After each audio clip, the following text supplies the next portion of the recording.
या देवी सर्वभूतेषु शक्तिरूपेण संस्थिता नमस्तस्यै नमस्तस्यै नमस्तस्यै नमो नमः।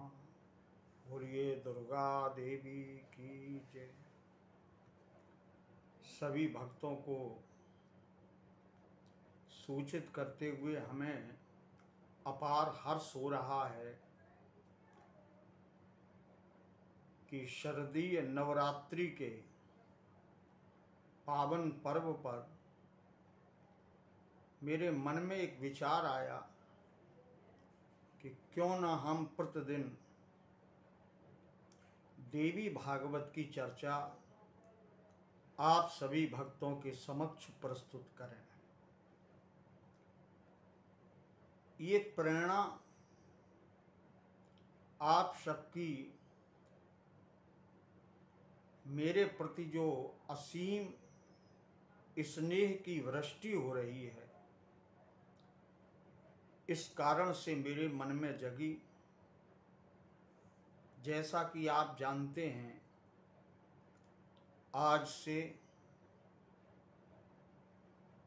प्रतिपदा से भगवती देवी किसी न किसी रूप में 9 रूपों में हमारे सामने उपस्थित होती हैं। आज प्रथम शैलपुत्री का पावन दिवस है। नवरात्र की हार्दिक शुभकामनाएं संप्रेषित करते हुए आज हम देवी भागवत पर चर्चा प्रारंभ करेंगे। और आपने मेरे चैनल को सब्सक्राइब किया, लाइक किया, मेरा उत्साहवर्धन किया, तो ये कार्यक्रम 9 दिनों का अनवरत चलेगा। इस अपेक्षा के साथ मैं समस्त भक्तों को प्रणाम करते हुए भगवती जगत अम्बा आद्या शक्ति परमेश्वरी जगत उत्पादनी बीज शक्ति के रूप में प्रतिष्ठित संसार में सर्वत्र व्याप्त रहने वाली उस पराशक्ति को प्रणाम करते हुए श्रीमद् देवी भागवत की चर्चा प्रारंभ कर रहा हूँ। देवी भागवत की रचना वेद व्यास जी महाराज ने की। और जब एक समस्या थी लोगों के सामने कि कलयुग में भाग्य मंद पड़ जाएगा, जीवन की अवधि का समय घटता चला जाएगा, उस समय किस उपाय से, किस साधन से, किस प्रयास से हम भवसागर को पार करेंगे एवं कष्टों के निवारण के लिए कौन सा उपाय करेंगे। तब देवी भागवत की रचना देवर्षि नारद की प्रेरणा से पाराशर और सत्यवती के पुत्र के रूप में भगवान के अंशावतार वेदव्यास जी महाराज ने की। वेद की श्रुतियों से अनुमोदित प्रमाणित ये पावन ग्रंथ है। इसके रचनाकार वेदव्यास जी हैं। इसमें मुख्य रूप से ये बताया गया कि माता दुर्गा का ब्रह्म के साथ अभेद संबंध है। देवी भागवत में 12 खंड हैं और कुल मिलाकर 318 अध्यायों में ये पावन चरित्र प्रस्तुत हुआ है। इसमें भगवती पराअंबा की तीनों शक्तियों की चर्चा की गई है। एक का नाम है स्थिर शक्ति। ये सत्य में जीव को स्थित करती है और सत्य स्वरूप क्रिया का निरूपण करती है। दूसरी है राजस शक्ति।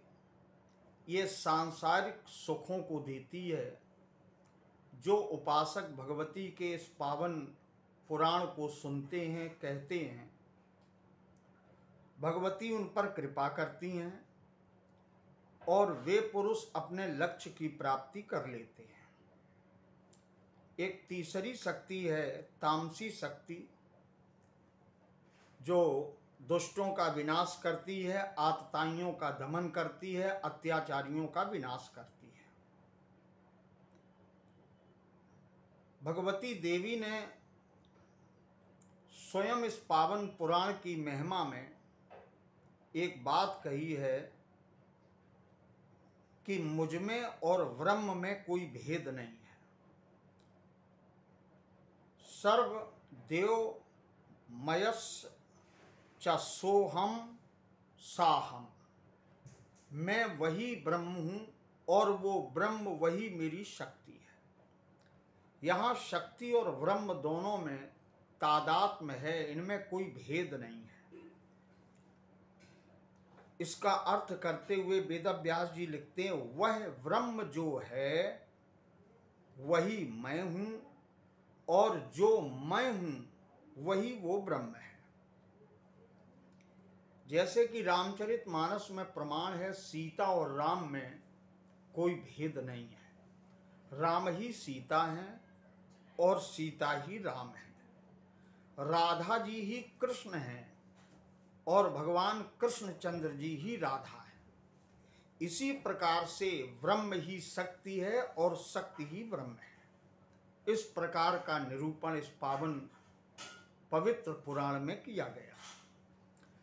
देवी भागवत के 5 लक्षण हैं। जैसे श्रीमद् भागवत महापुराण 10 सर्गों में है, उसी प्रकार से देवी भागवत के 5 लक्षण हैं। सर्ग, दूसरे का नाम है प्रतिसर्ग, तीसरे का नाम है वंश, चौथे का नाम है वंशानुकीर्ति और 5वें का नाम है मनमंत्र। इसकी महिमा में इस पवित्र पुराण के महात्म में एक बात आई। 18 पुराणों में ये विशेष फल देने वाला पुराण है। जैसे नदियों में गंगा का महत्व है, देवों में देवाधिपति महादेव शंकर का महत्व है, रचनाओं में काव्यों में जैसे आदि काव्य ब्रह्मर्षि वाल्मीकि महाराज की रामायण का महत्व है, प्रकाश के स्रोत के रूप में जैसे सूर्य को सर्वोच्च स्थान माना गया, क्षमा करने में जैसे पृथ्वी का महत्व है और गंभीरता में सागर की उपमा दी जाती है, मंत्रों में जैसे गायत्री की प्रतिष्ठा है, ठीक उसी प्रकार से पुराणों में देवी भागवत की महिमा का गायन शास्त्रों ने किया है। अब प्रश्न उठता है कि इस पुराण के सुनने से हमें लाभ क्या मिलता है, क्योंकि बिना लाभ के किसी भी मनुष्य की रुचि कलयुग में नहीं बनती। तो जहाँ तक लाभ की चर्चा है, इस पुराण में बताया गया कि रोग का निवारण होता है। जो वक्ता या श्रोता नवरात्रि के पावन पर्व पर इस